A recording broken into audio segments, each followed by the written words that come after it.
in human design, I said at the beginning there are what we call 3 keys, and I'd just like to talk you into those 3 keys just so you get a little bit of background of what I'm talking about. And what I say to people is when they understand even the gist of what these 3 keys are in their unique personal makeup, it's a revolution. It completely transforms the way in which your life operates for you. So 5 types.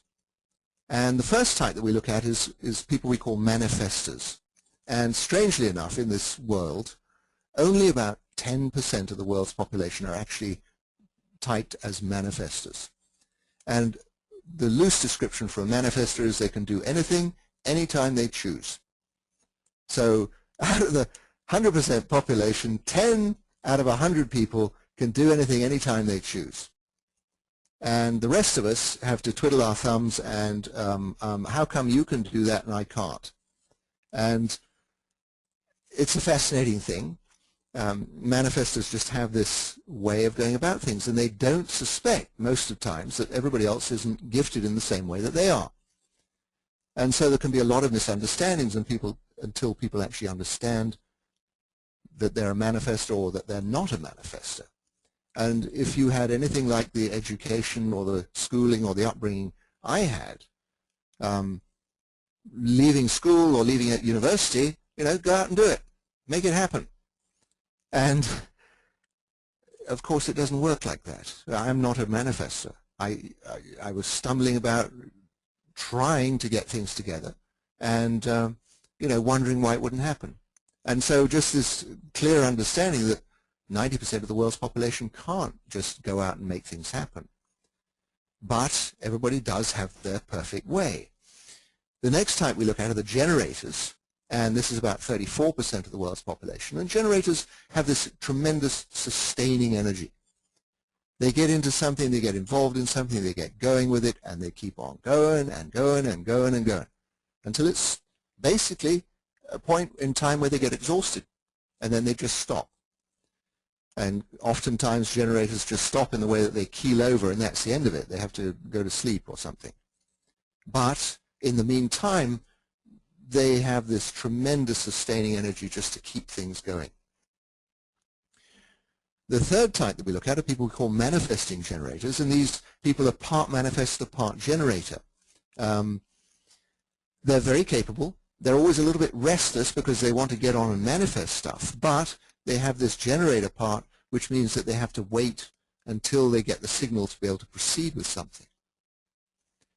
The fourth type we look at is people we call projectors, about 20% of the world's population. I'm a projector. Strictly speaking, it's a non-energy type. It doesn't mean to say I can't run energy.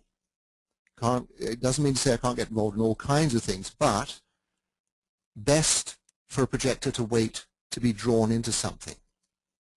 And projectors very often find themselves in the role of being a guide for other people, guide for the more energy types, and the energy types being the manifestors, generators, and manifesting generators.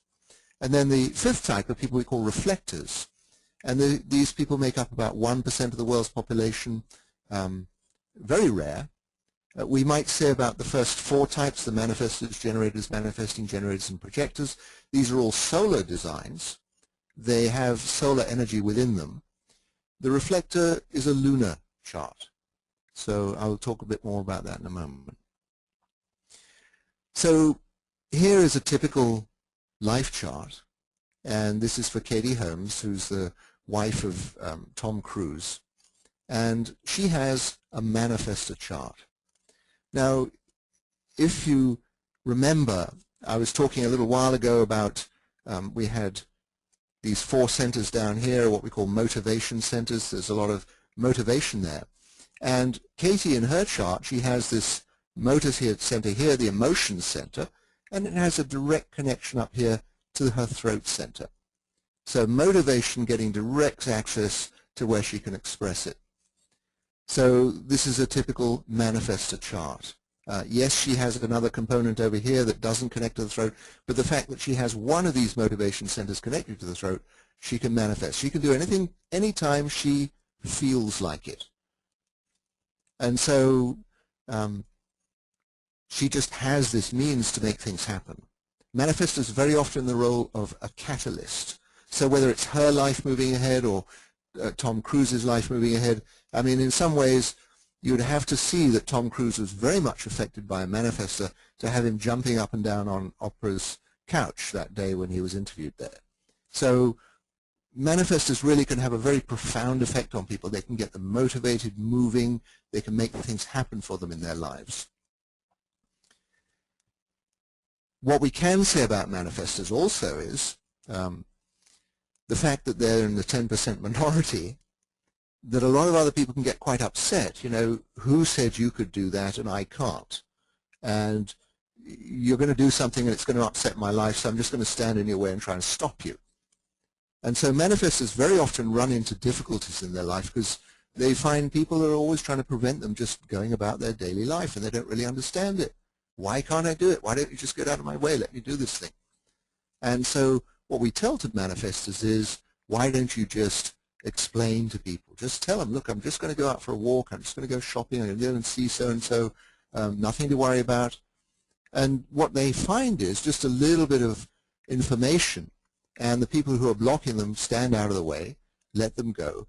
And as they're going, they say, well, you know, could I come with you perhaps? Because all of us find it's a lot of fun being around a manifestor, because all kinds of stuff gets manifested wherever they go.